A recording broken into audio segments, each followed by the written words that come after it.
Alright, hey there YouTube. So, today in front of me I got a electramatic control valve off a 48 Packard.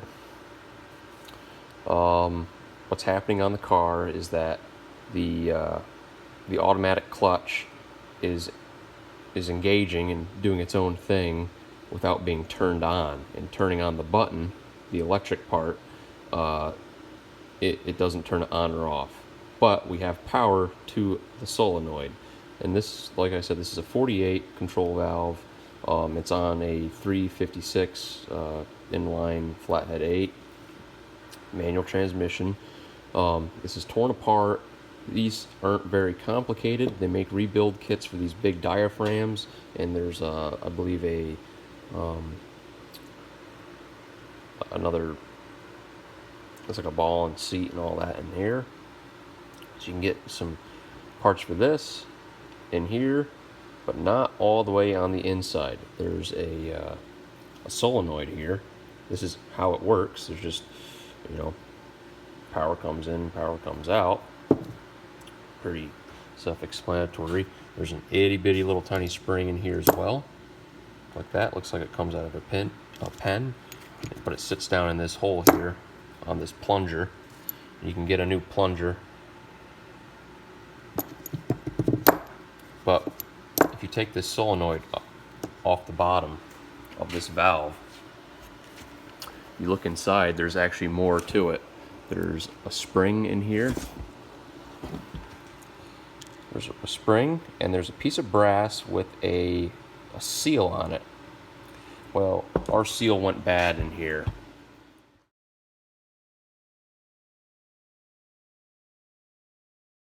And I had to, unfortunately, cobble something up because Packard does not have or show the parts in their book, and I haven't found it on the internet as well. This is just a little Vaseline I put on there. So anyways, I used some JB weld and tried to get it to stick, and we'll see if it works.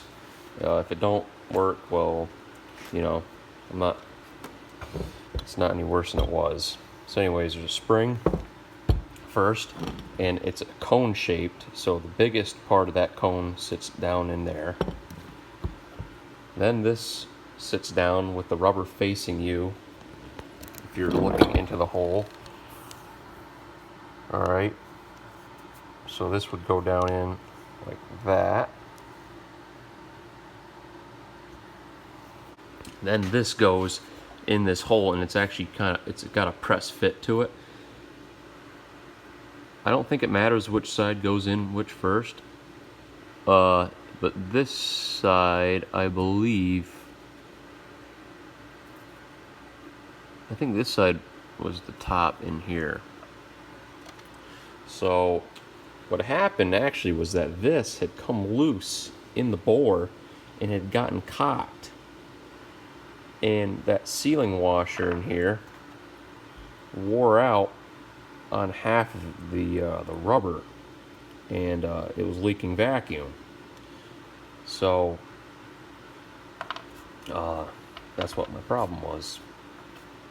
And this has to get down there. So what I'm going to do is use a little sleeve retainer, and I was thinking about knurling in there, but it's such a thin spot, and I don't want the knurling to make another vacuum leak in here. So this is what I'm going to do. Just going to press it back in. So here's the page Packard gives you. I think it's called plate number 61. It's the electramatic valve. Alright, now there's some linkages and stuff up in here, but I didn't even have to touch that. It comes off with 2 bolts here and here. Like I said, this side piece in here, you can get that diaphragm, or not diaphragm, gasket and all that in there. You can get these parts still, and I think you can get some of these parts as well in that gasket.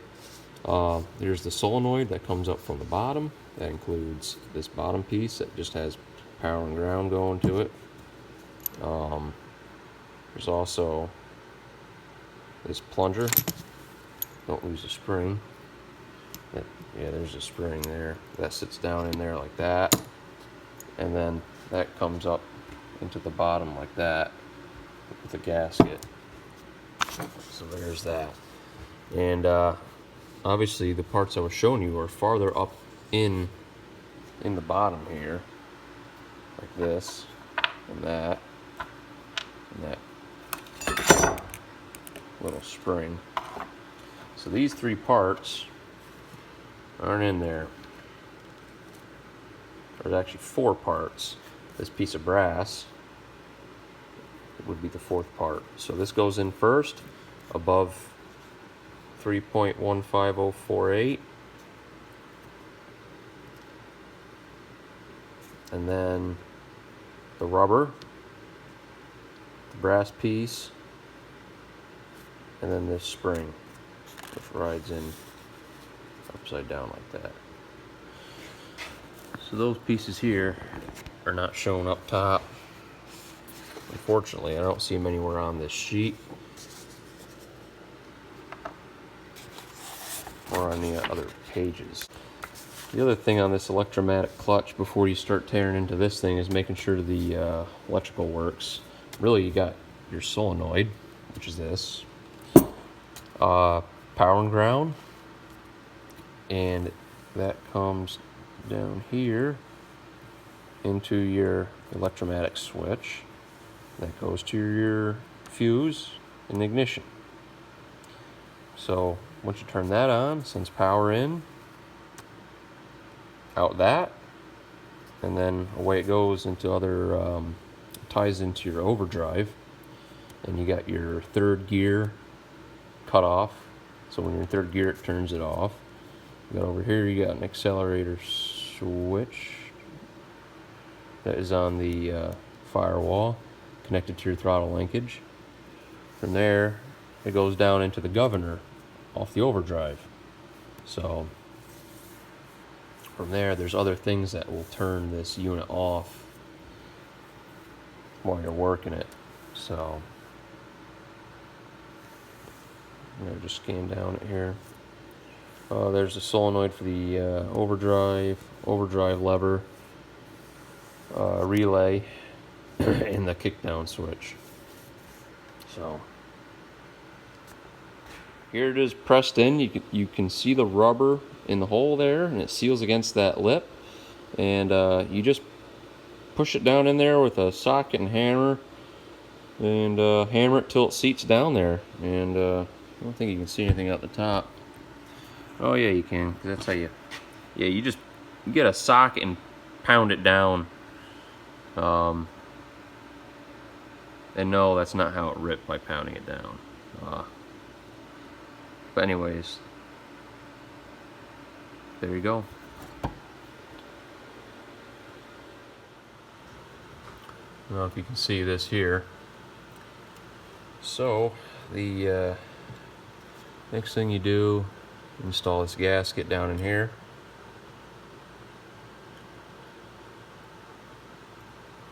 Got your plunger assembly.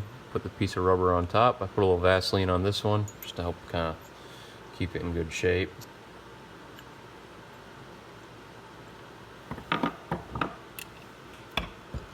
Get these little itty bitty tiny screws.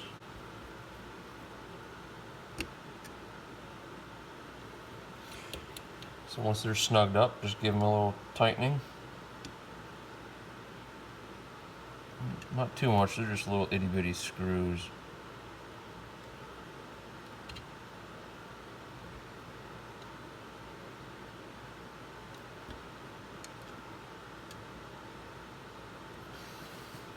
Next thing, so inside this little tiny hole here, that's what centers the return spring for your solenoid plunger. And it sticks in like that. Now I gotta find the gasket. Alright, so I finally found my gasket. It had fallen down in the car because I had actually taken that solenoid off while this was on. There's also a gasket when you reassemble this on the side of the, there's the bracket that this holds this down to, and you got to make sure you have that gasket as well. and it's all lined up. Anyways, once the plunger's installed, take your gasket here, looks like that. All right, you can install that here. Then you take that little itty bitty spring, you stick it down in the hole here. Here. All right. Then take your solenoid body. I was just reading the ohms on this, and it's like 2.8 or something like that. Just if anyone's looking for a reference, you just stick it down on there. Start putting your screws in. There's 5 screws that hold this together. There's one that goes in between these terminals as well.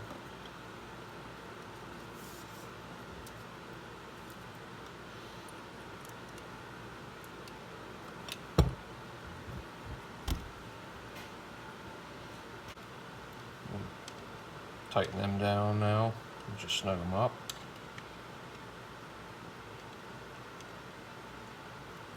I got one more here. I gotta find my washer, so. But you know, that's essentially the valve body here. Just bolts on here, like I said. Put the gasket on, and it sits on the car if you're looking at it, facing it like this. So, and the terminals are on the back side. Alright, so I got everything back together. It's a little hard to see, but we got a clutch pedal, brake, gas, and we got the switches up here on the dash. And watch the clutch pedal when I push the transmission button, electramatic. Oop, there we go. Sorry, it falls all the way to the floor. Push on it again, it comes all the way back up on its own.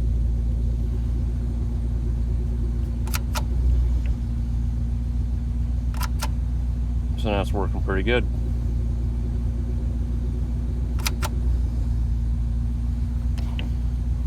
Give it some throttle and it should come back up.